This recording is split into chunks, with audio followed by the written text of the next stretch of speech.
Hello, my name is Bidyashree Nayak and welcome to this analysis of Glassdoor jobs data.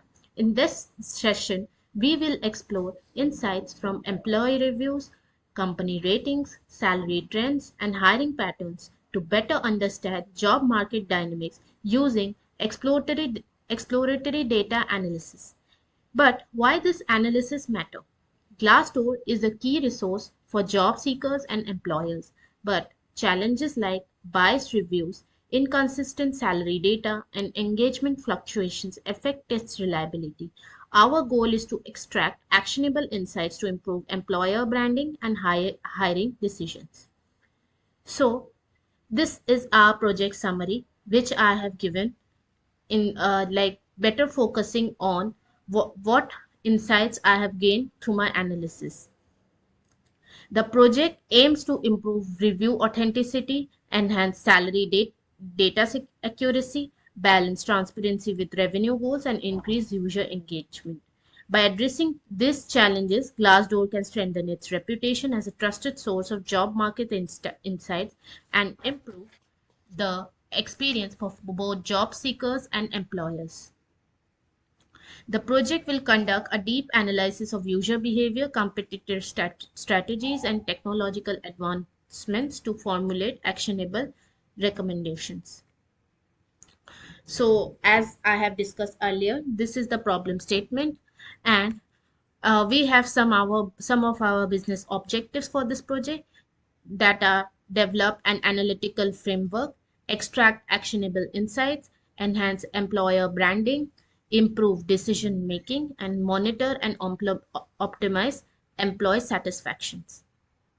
These are some general guidelines that we have to go through while conducting our project.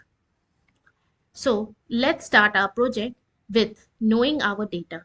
So first we import the required libraries needed for our analysis. So libraries such as Pandas, NumPy, Matplotlib, and Seaborn are used uh, for doing our analysis. Matplotlib and Seaborn are the visualization modules thus used. Now we load our dataset using the read CSV function on Pandas. Here we have loaded our file. For the first view of our dataset, we use the head function of our uh, with our dataset, and we get an understanding of our dataset, the columns, the column values, etc., the rows, all are described here. But the head function only describes certain rows of our dataset. It not describes the whole dataset for the first time. Now, let us look at the count of our rows and columns. Using the df.shape function, we analyze the rows and columns of our dataset. So currently there are 956 rows and 19 columns. For the complete information of our dataset, we use the info function. Here, as we use the info function, we get an understanding of the count of non-null values of our columns and the data type of each of the column. Here, most of the columns are non-null, and the major data types of the columns are integer, object, and float type. Now, for dealing with the duplicate values, we use the duplicated function of pandas, and here we calculate the duplicates of our uh, dataset. So as we can see, the number of duplicate rows are 356. For dealing with the missing or null values, we use the isNull function, as we see that there are no missing values as such. For visualizing of our missing values, we use a heat map, and for visualizing a heat map, we use the Seaborn function. As we have earlier used the variable SNS for Seaborn, we are using it here, and using the heat map function, we are visualizing the missing values.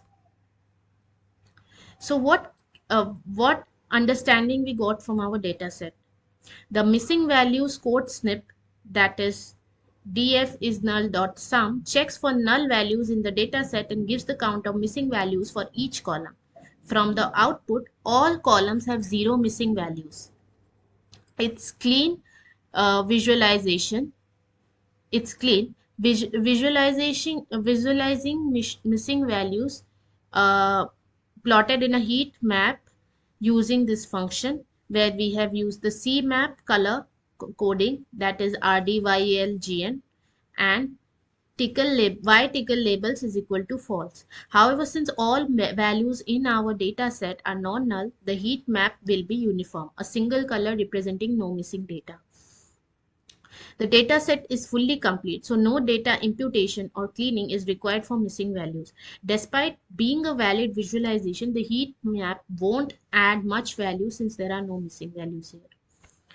Now, let us understand our variables. So, first we store the columns of our data set in a list. So, using the toList function and the columns function, we convert our columns to a list of columns. So here you can see the data set columns are converted into a list. Next, we get a summary of our numerical as well as categorical columns of our data set. So this for getting the numerical columns, we use the describe function of the describe function, and then for the statistical summary of all the categorical columns, we add another filter, that is include is equal to all, that is we include the categorical columns as well. So here we get an understanding of all the columns and their description. So for the numerical columns such as unnamed, we have it's an index column, ranges from 0 to 95, that is the maximum value is 95 and minimum value is 0. Uniformly distributed with mean is equal to 477.5 and standard deviation with 276.12. Then we have the ratings column. Mean value is equal to 3.60, that is average rating is close to 4 stars. Minimum is equal to -1, which is likely an outlier or placeholder for missing values. Maximum is equal to 5 for the highest possible rating. So we also look at some quartiles, like 25% is 3.3 lower quartile rating, 50% is 3.8 median quartile rating, and 75% is 4.2 upper quartile rating. Now, for the categorical columns like job title, salary estimate, job description, company name, location, headquarters, size, type of ownership, industry, sector, revenue, and competitors, we also look at some descriptions. Like, for example, for job title, we have 328 unique job titles. Most frequent is the data set scientist. For salary estimate, 417 unique columns, and the most frequent is -1, 214 occurrences, likely indicating missing or undisclosed salary information. Just like that, we have other columns as well with their most frequent values inferred. Now, some key observations from this variable description, that columns such as rating, founded, salary estimate, and competitors have placeholder values like -1, which should be addressed during data cleaning. Numerical outliers, the rating column has an invalid value like -1. The founded column includes a minimum value of -1, which is unrealistic. Categorical insights, the data set has a diverse job titles, company sizes, industries, and locations. Some columns have dominant values such as data scientist in job title and unknown non-applicable in revenue. Data cleaning required is that placeholder values like -1 can be handled, and outliers in numerical data, particularly in rating and founded, need addressing. Now we check unique values for each variable using the nUnique function. So here we get an understanding of all the unique values for each column. For example, for unnamed 0, we have 956 unique values. For job title, we have 328. For salary estimate, we have 417. Just like that, for every other column, the unique values are described. Now, let us look at the data wrangling code. So in this part, we do some certain modifications. Like first, First, we need to create a copy of our original data frame to avoid modifying the original directly. So we use the copy function to create a copy of our dataset. Now, first and foremost, we extract the numerical data from salary estimate. That we do by removing the text artifacts and divide the salary range into minimum salary and maximum salary. So as you can see, first we extract the text data and then we convert the minimum salary and maximum salary to numeric form, and and they are usually represented in the integer value. Next, we calculate the average salary for easier analysis using by first summing up the minimum salary with the maximum salary and then dividing it by 2. Then we split the location into city and state using split and strip functions. Then we handle the missing values by filling missing rating with the average rating, such as and this we do using the fill function, as you can see. Then dropping rows with missing founded, like as we have earlier discussed. This is optional based on the importance of this column, but as we will use this column for the visualization part, we will be dropping the rows with missing founded values using the drop-in function. Also, then we drop unnecessary columns like unnamed salary estimate now using the drop function. And then after doing this modifications, we use the head function to now view our data set. So as we can see, our data set is clean now and modified as well. And we use this to CSV function to save our this clean data set. So here we get an understanding and of the manipulations we have done, just as discussed a little before. That is salary extraction, location splitting, handling missing values, dropped columns. These are the manipulations done. And insights from our manipulations is that first we do the location analysis, splitting location into city provides a granular insight into geographic job distribution. Missing state values may require attention, though they are minimal. Rating analysis, filling missing rating values with the mean ensures no interruption during statistical analysis. Outliers or trends in rating by industry or company can now be analyzed effectively. Data cleaning. Dropping unnecessary columns like unnamed 0 ensures more focused data set for analysis. Rows without a founded layer were removed, which could be useful if this column is critical for temporal trends. Now, we look at the most important part of our EDA, that is data visualization.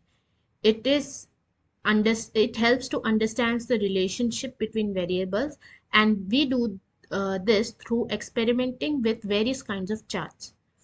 So first we do what? We again use the importing libraries and import our clean data set that we saved as a CSV file, and now we look at some of the most important visualizations. So first chart is a histogram. First chart is a histogram is of distribution of our ratings. So here we use the histplot function of Seaborn to visualize our distribution of ratings, and we also put the label as rating and frequency. As you can see, this is our distribution of company ratings chart. And so why I chose this histogram? Because it effectively shows the distribution of company ratings, allowing us to identify trends, skewness, and concentration of ratings. And here the insights that we have found that majority of the companies have ratings between 3 to 4, with few companies rated up below 3. There are also fewer companies with the highest rating 4.5 to 5. So did this insight create a positive impact? Yes. Businesses can use this insight to benchmark their ratings against competitors and focus on improving employee satisfaction to ensure their reputation. Now, let us look at the second chart, that is count of jobs by industry. As the number of industries are much larger in the data set, we only describe the top 10 or top n industries. That is, we have taken n is equal to 10, and now we have used the count, we have used the horizontal bar chart because it clearly represents the number of job listings per industry, making it easier to compare industries, generating only top 10 industries. So as we can see, we have biotech and pharmaceuticals, IT services, computer hardware and software, insurance carriers, enterprise software and network solution, healthcare services and hospital staffing and outsourcing, internet consulting, and this minus one, as we have discussed, the outlier. So we use the Seaborn visualization module, and we have just plotted our number of job listings by top industries. So some industries, the insights that we have gained from this chart is that some industries have significantly more job openings than others. This suggests that certain industries are actively hiring, whereas others have fewer opportunities. So this has created a positive business impact that seekers can target industries with higher demand, while businesses in lower demand industries can strategize ways to attract talent. Now, let us look at a third chart, that is number of job listings by company. So we here have used only, as earlier we have used the top 10 industries. Here we have used top 15 companies and used the bar plot to plot our graph using the Seaborn visualization module. And as we can see, the companies have been plotted with the most job listings. So this is used to compare the job postings among the top 15 companies, making it easier to see which companies are hiring the most. The insights that we have gained from this chart is that certain companies dominate the job market with significantly more postings, indicating strong hiring trends with those firms. Yes, with this particular chart, we can create a positive business impact. That is, job seekers can prioritize applications to companies with higher hiring activity, and companies can access their hiring competitiveness. Now, let us look at another chart, that is job listing by the type of ownership. So here also we have used the horizontal bar chart to easily compare the number of job listings across different types of company ownership. The insights that we have found from this chart is that privately owned companies dominate the job listings, followed by public companies and government organizations. So this insight has created a positive impact. Just like job seekers can make informed decisions about the type of employer they prefer, and companies can analyze hiring competition within their ownership category. Now we look at another type of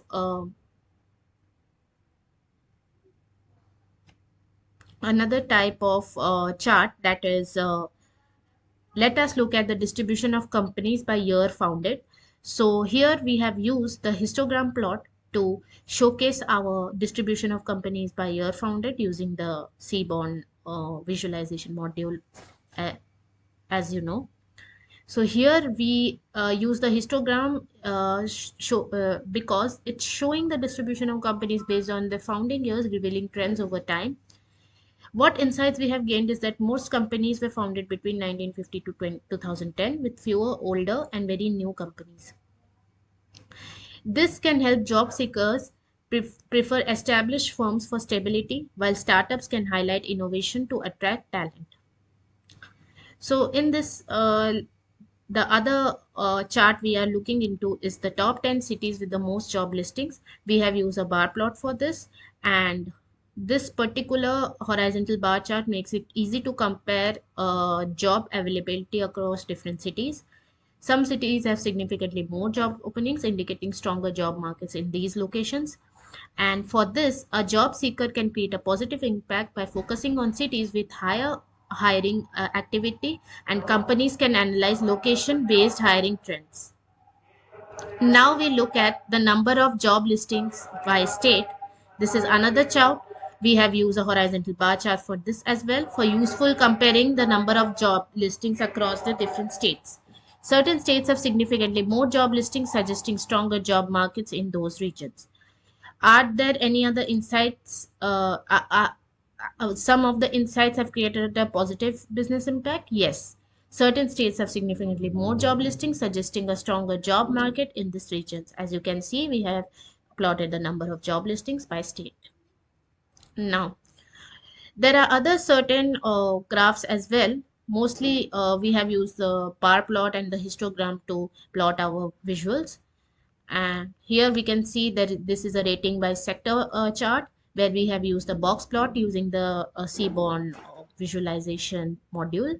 And here we have uh, plotted it by rating against the sector. This particular box plot helps to compare the distribution of ratings across different sectors. It is visually represents median quartiles and potential outliers. You can quickly see which sectors tend to have higher or lower median ratings. Certain sectors may show more variability in ratings, longer box, or more outliers. These insights create a positive business impact by helping companies benchmark their rating against sector averages. Job seekers can get a sense of overall satisfaction within a sector, informing career choices. So, now we see that there is also another chart where we compare the number of companies by their founding years using a line plot. So this line plot shows how the count of company founded even changes over time, highlighting periods with higher or lower business creation. This particular spot trends, such as spikes in company formation in specific decades, reflect historical economic booms, technological advances, or shift in industry landscapes. Understanding such a kind of historical timeline of company formations can help investors or entrepreneurs gauge which certain markets were thriving. It also helps contextualize the age of companies in the current job market, although we see little direct correlation with rating. So another chart we look at is the distribution of revenue categories using a pie chart. So we only look at the top six of the revenue categories. So precisely, we can see the most of the non-applicable and unknown revenue categories are highest, while there are other as well. This particular pie chart visually represents proportions of a whole. Since revenue is a categorical feature, a pie chart is a quick way to know which revenue ranges dominate among the top categories. So what insights we have gained? We can identify which revenue brackets are most common. For instance, you might see a large portion of companies reporting unknown non-applicable, as we have seen, or a concentration in the mid-range values, 100 million to 500 million. Then we have used another chart such as correlation heat map for plotting the rating versus founded chart, and we have used the Seaborn visualization module. So a correlation heat map is an effective way to visualize the relationship between multiple numeric features in a data set. So another, we have used a pair plot, and this also we used using the Seaborn visualization uh, tool and module. So basically a pair plot shows pairwise relationship and distribution of numeric variables. So here we use the two numeric columns, rating and founded, and it helps to illustrate both their joint distribution and individual distributions. So again, we have used another bar chart. So these are some of the most important visualizations we have used, and this helped us to get a better understanding of our data set. Now, as we can see, uh, the solution, so we have basically created a solution to our business objective, such as the first big business objective was developing an analytical framework. So solution to this maybe can be implementing a natural language processing and semantic analysis models to systematically analyze Glassdoor reviews using AI ML techniques to categorize reviews by sentiment and themes, or leverage data visualization tools such as Power BI or Tableau for clear insights. So uh, we can also then we can get a structured data analysis that enables easy trend identification. Now the second business objective is the extract actionable insight. We can develop a dashboard with KPIs for HR teams. KPIs should include employee satisfaction score, review frequency, common complaints, and trends over time. We can use also topic modeling, LDA, BERT, GPT-based models to extract key themes from large review datasets. Through this, we can get a quick access to crucial HR and branding insights. We can enhance the employer branding using a proactive reputation management strategy by addressing common employee concerns, respond to Glassdoor review professionally. Glassdoor reviews professionally and transparently, implement employee advocacy programs to encourage positive reviews from satisfied employees. Now, we can also improve the decision making. That was one of our business objective, using predictive analysis and AI driven insights to make HR decisions more data driven, using predictive churn model, real time alerts, A/B testing to HR policies. We can get a proactive HR invention leading to higher retention and employee satisfaction. By To monitor and optimize employee satisfaction, we can implement continuous feedback loops to track employee sentiment, conduct internal anonymous surveys, voice to employee programs, and quarterly HR reports. Suitable improvement in employee moral and long-term satisfaction can be the expected outcome. So, conclusion, the project has provided a comprehensive visual analysis of the job market dataset, employing a variety of visualization techniques from the histogram to bar charts and heat maps to pair plots to unravel key trends and insights. So, key findings we include market trends. Certain industries and cities dominate job listings, indicating areas of high demand, while the majority of companies are established entities with stable ratings. Company characteristics visually highlighted how company size, type of ownership, and founding years correlate with hiring trends and employee satisfaction. Competitive landscape analyzing such as competitor count distribution and revenue category breakdown provide insights into market saturation and financial positioning. We also get an employee insight set through box plots and average rating comparisons offer a window into workplace satisfaction across different sectors and ownership types. Overall, these visualizations not only empower job seekers to make informed career decisions, but also enable businesses to benchmark and strategize their hiring processes. These insights pave the way for strategic enhancements in recruitment and talent management, ultimately contributing a positive business impact. So, this is the end of my capstone EDA project. I hope you liked it. Uh, Thank you.